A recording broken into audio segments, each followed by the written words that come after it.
The units were sold. This is a $400 million skyscraper that nobody can live in. In 2013, Fortis Property Group paid $64 million for a narrow lot on the Manhattan waterfront. They wanted that specific address for a reason: direct East River views right in the heart of the financial district. By 2015, construction was underway. The plan was a glass tower filled with perks like a heated infinity pool and even private luxury yachts for the people living there.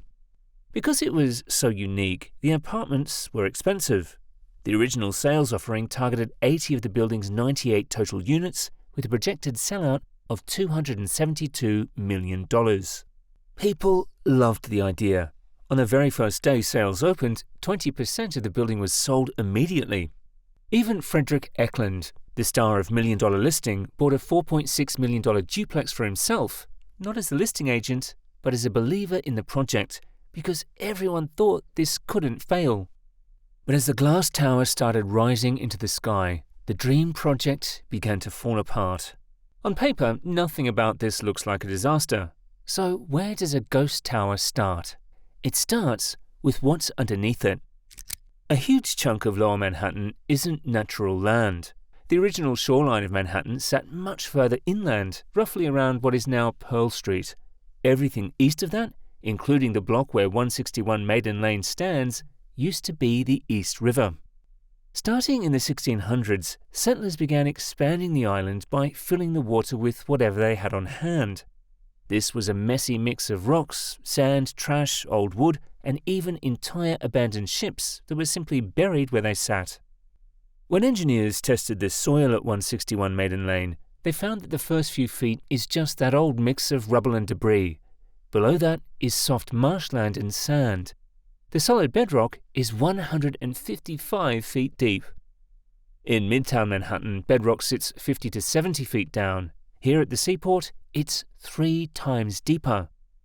So what's the safe way to build a 60-story tower on this kind of trash soil?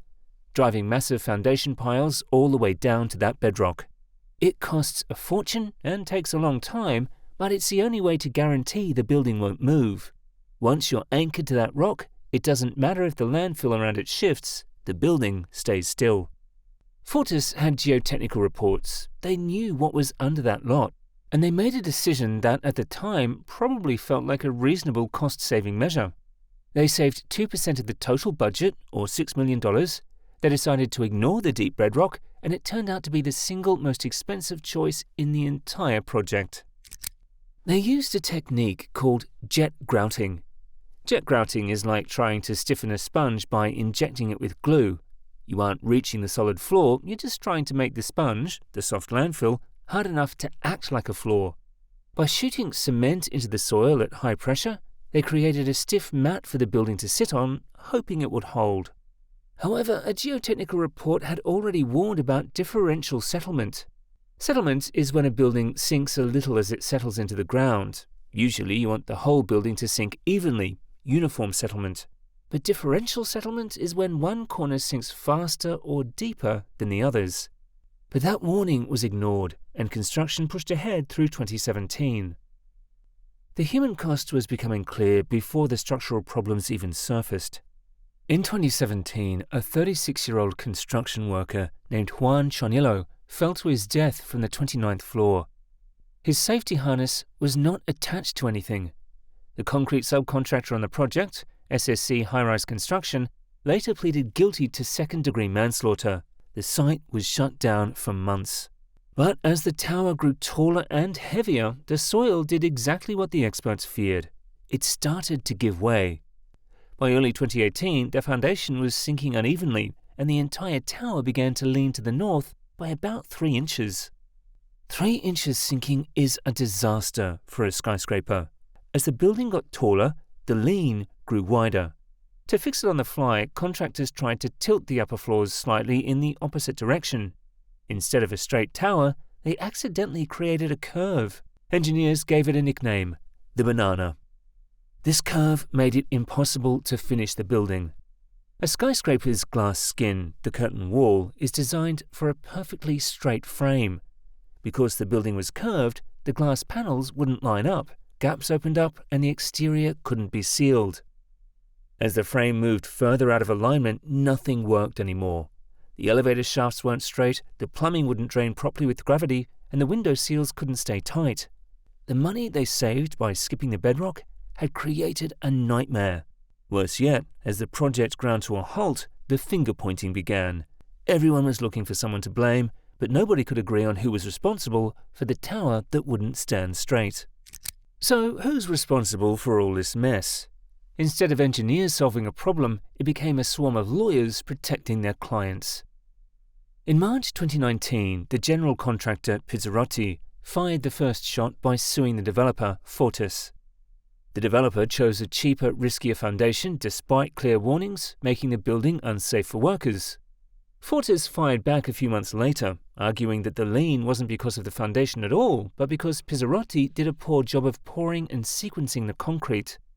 As the two main players fought, the money behind the project began to fall apart, pulling everyone into the legal fire. Fortis sued Bank Leumi over loan payments, while the bank moved to foreclose on a $120 million loan. By 2022, other lenders filed lawsuits alleging fraud. Individual condo buyers who had expected luxury homes sued to get their massive deposits back. Even the insurance companies ended up in a dispute over bonds. By 2023, the situation got even messier when new parties tried to buy the distressed loans and claimed they were misled during the process. Everyone is pointing at someone else, and that creates a massive problem for the building itself. Fixing the tower, which would involve drilling new piles under the foundation and jacking the floors back into place, could cost over $100 million. If you're the developer, you aren't spending that kind of money until a judge says it's your fault. If you're the contractor, you aren't touching it either. Because of this legal standoff, no one is willing to spend a single dollar on repairs. As of 2026, the court case is still dragging through the system. The building has been frozen for over 5 years now, sitting as a hollow, leaning shell on the Manhattan skyline. By New York standards, the courts could take several more years to reach a final decision. When you add the $64 million land cost, the $120 million construction loan, the additional mezzanine financing, years of carrying costs and mounting legal fees, the total all-in exposure on this project has crossed $400 million. And not a single family has ever lived there. The lawsuits and the lien explain why this building hasn't been finished, but there is a separate, equally important reason why no one can legally occupy it, even if every lawsuit settled tomorrow. In New York City, before a single resident can move into any building, the developer must obtain a certificate of occupancy, a formal sign-off from the Department of Buildings confirming the structure is safe and meets all applicable codes. At 161 Maiden Lane, that certificate has never been issued for a single unit. The lien, the unresolved facade, and the incomplete mechanical systems mean the building fails to meet the minimum requirements.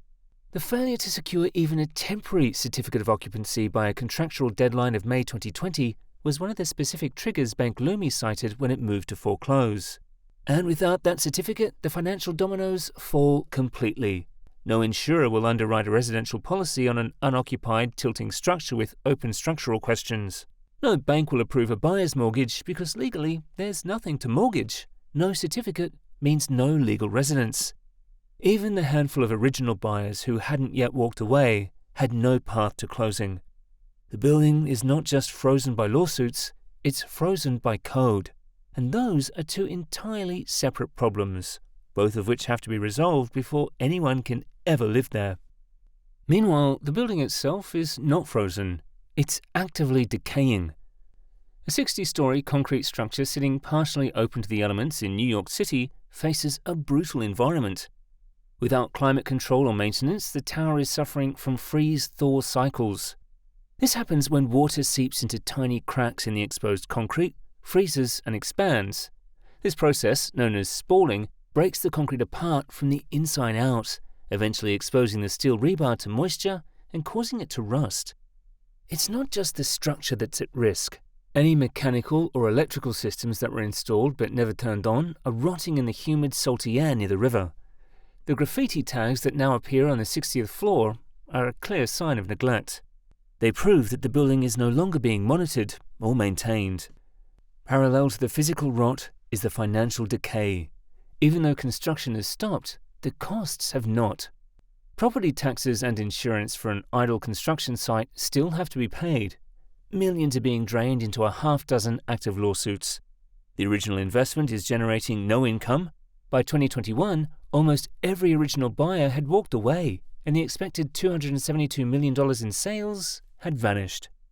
Finally, there is the reputational damage, which is the hardest to fix. In the world of Manhattan luxury real estate, buyers pay for a story and a feeling of safety. Even if the lawsuits were settled tomorrow and a new developer used the best engineering in the world to straighten the tower, the history remains. It will always be known as the leaning ghost tower that they had to fix. That is a difficult narrative to sell to someone who signed a contract for a $7.5 million penthouse. So what actually happens to this building from here? The closest comparison is San Francisco's Millennium Tower, a 58-story skyscraper that also sank and tilted on landfill.